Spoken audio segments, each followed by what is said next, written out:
Hello my cine chums and welcome to week 32 of the 2023 weekly movie challenge, where every week we issue you a challenge. Watch a movie that meets certain criteria, preferably a new movie to yourself. However, if you'd like to watch The Iron Giant for the 100th time, that's fine. But if you want to watch something new like I will, then... Welcome to downtown Coolsville. Population?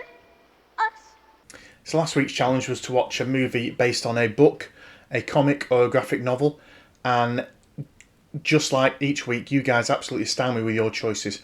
I really was expecting lots of Stephen King and John Grisham this week, but they hardly featured at all. In a stark contrast to Stephen King and John Grisham, this week's most watched movie, Guardians of the Galaxy Volume 3. This week saw Sabre Rose Tiger smash the record for the most number of movies watched in a week.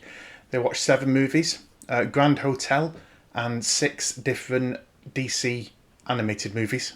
Also watching multiple movies was Will, who watched Harry Potter, Wuthering Heights remake, the Rebecca remake, and Ready Player One. Ghost Pirate LeChonk and Food of Hoops both watched Mystery Men, Corner Office, and Are You There God? It's Me Margaret. Overlord of G4 did a Bret Easton triple bill. They watched American Psycho, The Rules of Attraction, and The Informers. Toby Dodgen watched The School for Good and Evil and then followed it up with the Paddington 1 and 2 double bill. Chapman's friend watched If Beale Street Could Talk, Cosmopolis, and The Great Gatsby. And I also want to give congratulations to Baggy Trousers, Y2 Craig, Ryan Andrews, Dave Ratcliffe, Lenk Flaum, and Fanboy, who all managed 2 watches apiece. 4 movies that caught my eye this week. First of all, there was The Meg 2, which was watched by Mr. Sunshine Ace. I had zero idea that the first Meg was actually based on a novel, although it kind of makes sense, knowing that Jaws was as well. Crystal Bites watched Superman. Superman is, quite honestly, it's in my top 5 movies of all time. I absolutely love it, so when someone discovers it for the first time and says that is how Superman should be, they've hit the nail on the head. Russ Strickland watched The Grifters. That was a movie that when it came out, I remember, and I was too young to watch it. Maybe I should be okay now? Finally, Sabre Rose Tiger's DC binge intrigued me. I know Justice League Crisis on Two Earths, I believe that was done as part of the Arrowverse TV series.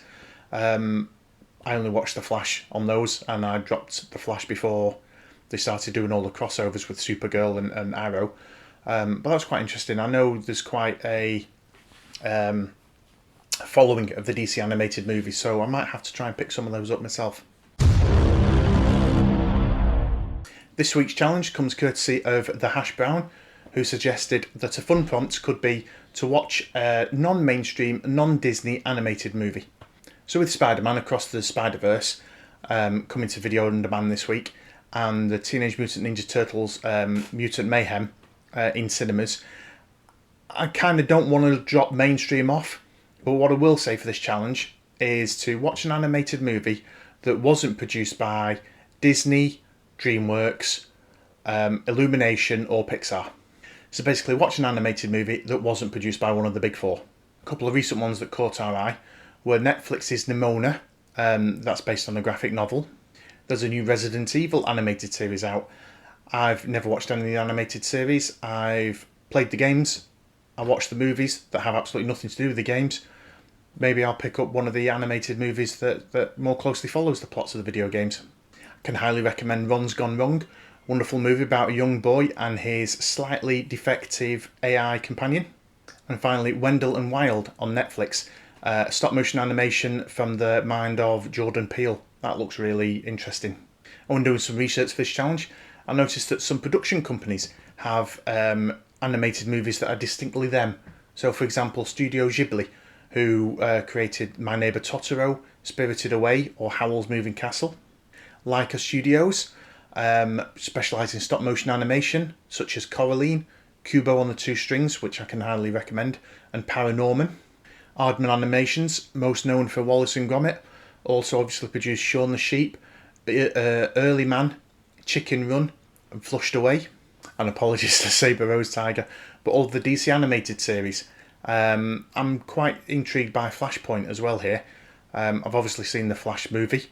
Be interesting to see how it compares to the Flashpoint, which I think follows the original graphic novel a bit more closely. So that was just a couple of ideas to get you started.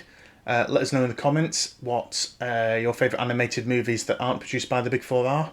If you're looking forward to watching an animated movie this week, give us a thumbs up. It really helps the channel. And if you're not looking forward to watching an animated movie this week, give us a thumbs up anyway. We appreciate it. And on that note, thanks for watching. Good luck with the challenge. We'll see you next week.